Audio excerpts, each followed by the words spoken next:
warahmatullahi wabarakatuh. Wilujeng enjing soli-solihah. Kumaha kabarna dinten ayeuna? Semoga selalu sehat dan tetap dalam lindungan Allah Subhanahu wa Ta'ala. Amin. Tepang deui dinten ayeuna sareng Bu Neni di pangajaran bahasa Sunda. Sateacana diajar, hayu orang sasarengan maca doa terlebih dahulu. Angkat kedua tanganna, berdoa dimulai. Bismillahirrahmanirrahim.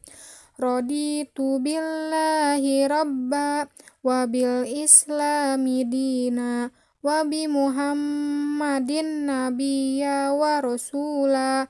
Rabbi zidni ilman warzuqni fahman wa amalan mutaqabbalan. Amin ya rabbal alamin. Semoga pengajaran dinten ayeuna berjalan dengan lancar. Amin. Dinten ayeuna urang bade diajar ngeunaan kecap lemes atawa kecap loma atawa halus, atau dalam bahasa Indonesia disebutnya kata yang baik. Nah, kecap lemes tuh aya 2. Anu kahiji nyaeta keur sorangan atau untuk diri sendiri. Bahasa yang baiknya untuk diri sendiri. Anu kedua keur batur atau kepada orang lain.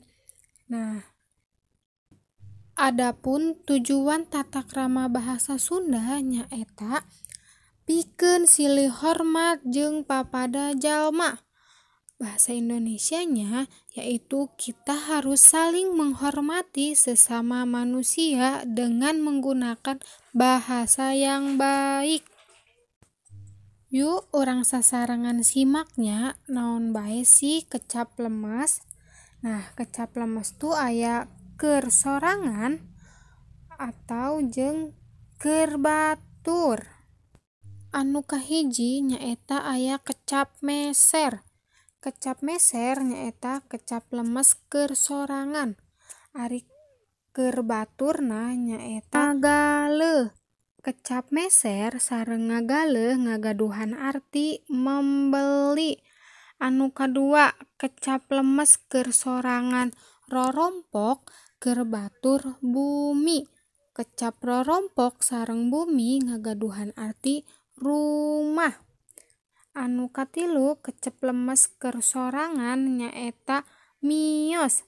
Keur batur nyaeta angkat. Kecap miyos sareng angkat ngagaduhan arti yaitu pergi. Salajengna anu kaopat kecap lemes keur sorangan nyandak. Keur batur ngabantun. Nah, kecap nyandak sareng ngabantun ngagaduhan arti yaitu membawa. Nah, ayo orang perhatikeun kecap lemes anu salajengna.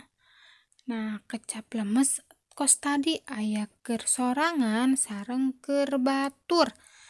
Nah, lanjutanna anu kalima kecap lemes keur sorangan acuk keur batur raksukan.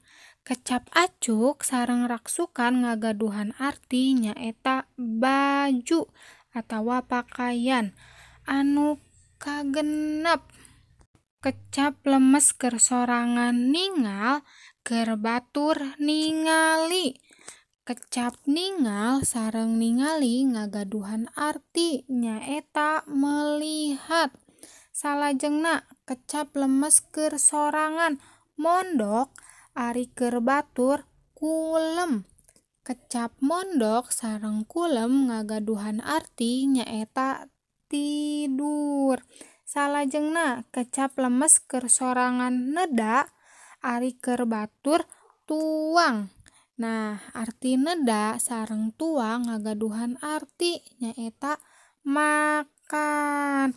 Nah, alhamdulillah hidup tos terangnya ngeunaan kecap lemes keur sorangan sareng kecap lemes keur batur. Nah, semoga hidup tiasa mempraktekkeunna di bumi. Salajengna aya contoh kalimah kecap lemes. Nah, contohna aya kecap lemes keur sorangan sareng kecap lemes keur batur. Nah, naon sia ari nu keur sorangan? Contoh anu pertama nyaeta aya kalimah Didi mah enjing keneh parantos sneda. Didi pagi-pagi sudah makan. Itu untuk sendiri. Nah, ari keur batur contohna nyaeta pun bapa mah teu acan tuang. Kalau bapa belum makan. Jadi keur sorangan neda ari keur batur tuang. Nah, salanjutna kecap lemes keur sorangan. Mugia abdi tiasa dongkap dina waktosna. Semoga saya bisa datang pada waktunya. Ari keur batur nyaeta Pak RW parantos sumping ka desa. Pak RW sudah datang ke desa. Nah, jadi kecap lemes keur sorangan dongkap ari keur batur sumping. Contoh anu katilu kecap lemes keur sorangan. Diantos dirorompoknya ku abdi. Ditunggu di rumah ya sama saya. Nah, ari keur batur nyaeta bumi Aki Ahim mah di Purwakarta. Rumah Aki Ahim di Purwakarta.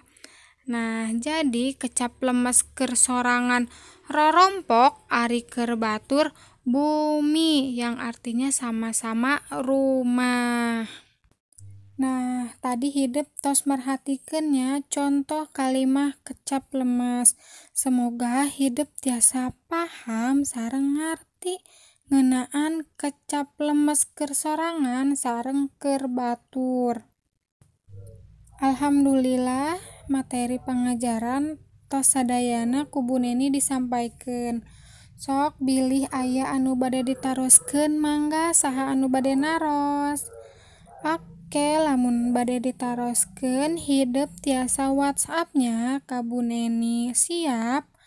Oke, siap. Nah, ayeuna kanggo tugas di bumi. Nyaeta bagian hiji ngalemeskeun kecap. Hidup kerjakeun di buku paket halaman 82 sampai 83. Nah, mungkin setelah hidup selesai mengerjakan tugasna difotokeun terus dikirim ka Google Form. Siap? Oke, siap. Jangan lupa ya teman-teman untuk mengerjakan tugasnya. Selamat mengerjakan teman-teman. Jangan lupa harus selalu semangat belajar bahasa Sundanya ya. Dan jangan lupa selalu jaga kesehatan. Kanggo menutup pangajaran dinten ayeuna, hayu urang sasarengan ngucapkeun hamdalah. Alhamdulillahirabbil alamin. Hatur nuhun solih-solihah kelas 3 anu tos merhatikeun video pembelajaran Bu Neni dengan sangat baik. Mohon maafnya bilih seueur kakurangan. Wassalamualaikum warahmatullahi wabarakatuh.